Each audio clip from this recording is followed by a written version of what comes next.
Never have I ever played a Paper Mario game until today. So let's talk about that.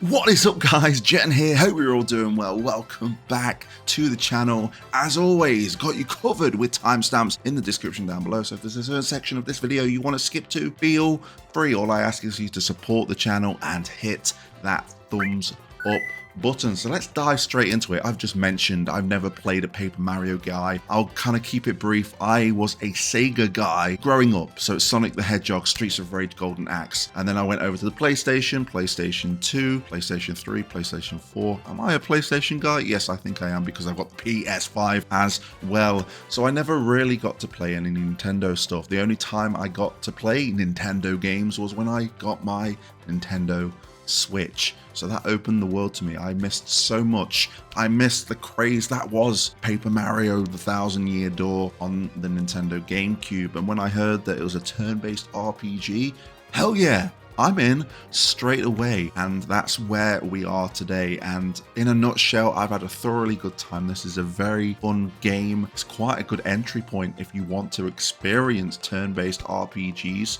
It's been a cracking good time. So let's dive in just that little bit deeper. I think it's important to let you know how much I have played. I have played probably around 6 to 8 hours. I'm not very far. I've been doing the typical RPG trait of grinding. I've been doing a lot of grinding because I find the battles fun. We'll talk about that in just a sec. But I've played about 6 to 8 hours. I'm in chapter 2 at the moment. I think I've just got my 3rd character. Some of you may be like, oh, that's an alright pace. Some of you may be like, no, Jen, you are real slow, dude. You need to hurry up and get through that game. Nah, I'm just loving life, and that's how much I've played, so you know where I'm coming from when I'm talking about the game. So let's start off with what we always start off with, and that is the story of Paper Mario the Thousand Year Door. Shall I read the synopsis that's on the back here?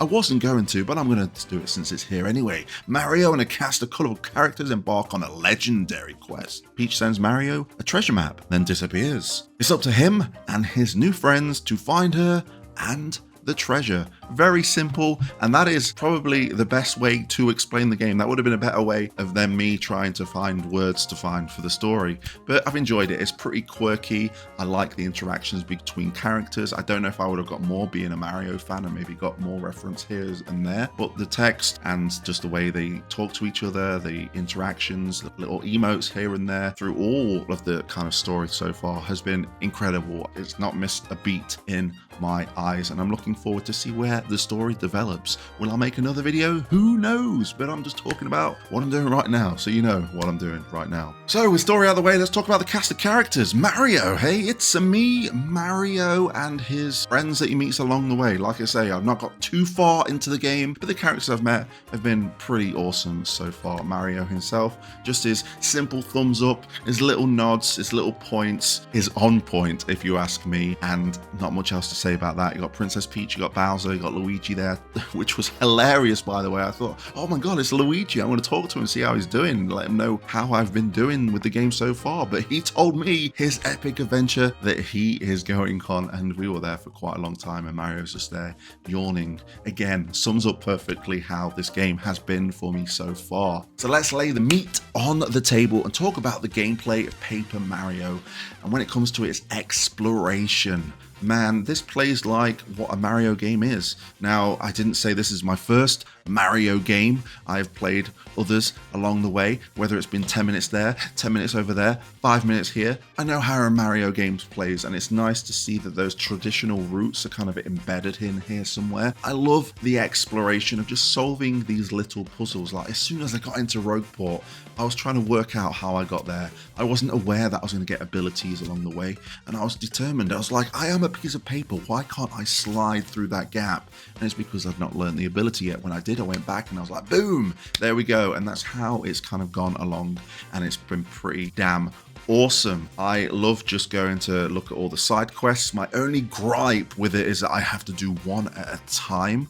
I don't know what it was like on the GameCube version, and I'm sure people that may have played the GameCube version may want to drop some comments down there to say, well, this has changed, this has changed, this has got a quality of life change, etc. Because that will help me out, because I really don't know. The side quests, I would love if I could just get more than one, because as soon as it opened up to me, I had about 10 or 12. Luckily, they were all in Rogueport bar 2, but I should imagine as the game gets more along and there's side quests here, there, and everywhere, it could get quite cumbersome going back and forth, though I have found a fast travel system underneath Rogueport, which I'm sure will become more helpful as I go along. But yeah, this world of the Thousand Year Door looks beautiful, plays beautifully, and there's so many little nooks and crannies. There was even like a waterfall, and I always have that mentality when I play a video game that something is behind the waterfall. Lo and behold, there was a badge behind the waterfall, so that is an instant tick from me.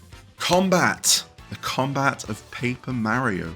What a fun spin on a turn-based RPG, keeping me involved. I like the way that it sets up everything bit by bit. Sometimes that can be quite annoying for me, because I'm like, this, and this. But the way that Paper Mario does it is quite interactive, and it's quite wholesome as well, actually.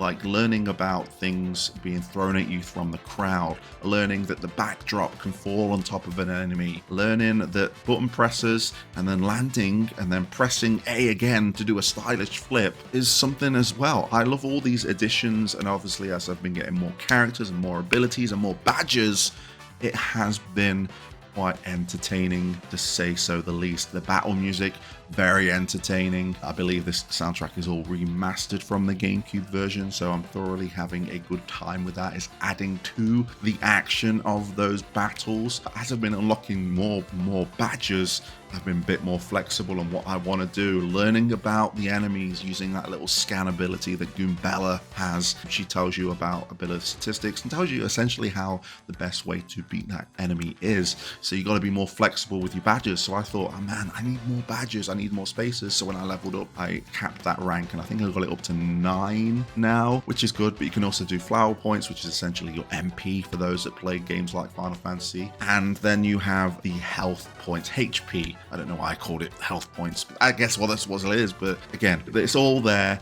It's all simple, very easy to understand, and such a good damn time. I think another thing I really like about the combat is the window of time to allow you to interact to get those abilities a little bit more powerful. So when you use a stomp, if you don't press A, you're not going to get the full potential out of it. But if you do press it at the right time, you're going to do a little bit more damage, or maybe do an extra bounce or something along those lines. I'm so glad that window is a little bit bigger than the exact moment that you do it, because, you know, I'm getting a little bit older. My reaction times aren't as well as they once were. So something like that is much appreciative of that, and just, again, adds to the battle of Paper Mario, the Thousand Year Door. I mentioned badges. These are essentially like your equipment, because you don't equip a sword, you don't equip an armor, etc, etc. The badges is where it's at, and you can be as flexible as you can with it, or you can equip none and try and do like a no badge run. I don't even know if that's a thing, but if it is, I might be down for something like that once I complete it. But I've been really flexible with the badges, maybe using some stomp badges, maybe using some support badges, and then you've got some quality of life badges as well. I recently unlocked one that makes me go really slow on the field, and I was like, I don't think I'd ever use this, but it did make me think maybe there's one where I can run faster, because there isn't a run faster button on the field. So maybe that's a badge that I will come across later in life. But there's so many others, like changing the sound effects, and this came into play actually during one of the bosses quite early on, because you are constantly told that they don't like something that begins with F and ends in ROGs. And I had a badge that allowed the sound effects of my attacks to change to ROG sounds, and I was thinking, nah, surely this freebie badge here isn't going to be something that helps me beat a boss. Lo and behold, it really did. So just those little things really add to the game. Customization in an RPG is always a must, and it's done really well here in Paper Mario. I think that's everything about gameplay. I just want to talk about extras, because there's a lot. There's a menu in the game where you can kind of look at all the art that you've unlocked, the soundtrack you've unlocked if you get all the star pieces in a certain section. Then there's obviously the notes. You've got all the bestiary. I think it's like, what is it? Tinkle or Tattle? Tattle. I think it might be Tattle. And that's there. Obviously, it's where you can see all your side quests. So if you forget what you're actually doing, have a look at that. You know where you're going. I like all these extras, and like you got like a badge kind of decks, I guess we'll call it, where you collect all the badges. And obviously, I'm going to want to 100% that. I'm going to want to 100% the bestiary. So there's so much there crammed in, and I don't know if this is with the base game on the GameCube or this has been added in this version. Again, let me know in the comment section below. But there's so much to this nice, simple game, and it's been such a chill and fun time to play. I actually really want to get back to it. It's just staring me in the face just over there. Please take my word for it, because it really is. But it's been absolutely banging. And talking about banging, the soundtrack, I mentioned it during the battles. There is some pretty bopping sounds throughout the whole game. I'm loving all the battle music. There was even a piece of battle music that reminded me of the Typhoon or an Ultima theme from Final Fantasy 16. I think it goes it's a game show theme in this, but I guess this was released first before Final Fantasy 16, so maybe 16 borrowed it from that. But again, banging soundtrack nonetheless. And that's about it, guys. That's everything I want to share with you with my experience of Paper Mario The Thousand Year Door. Let me know if you've played it. Let me know if you are a veteran. If you got anything to share with me in the comments section below, because maybe I could do with the help here and there, because there has been moments where I've got stuck, but it's been easy to solve so far, but there could be a roadblock that I hit. So advice down there. If you haven't played it and you're planning on picking it up, let me know. I appreciate your time. If you want to see some more awesome content, please consider subscribing to the channel and hitting that notification bell, liking the video, getting involved in the comment section below. Until next time, I'll catch you on the flip side.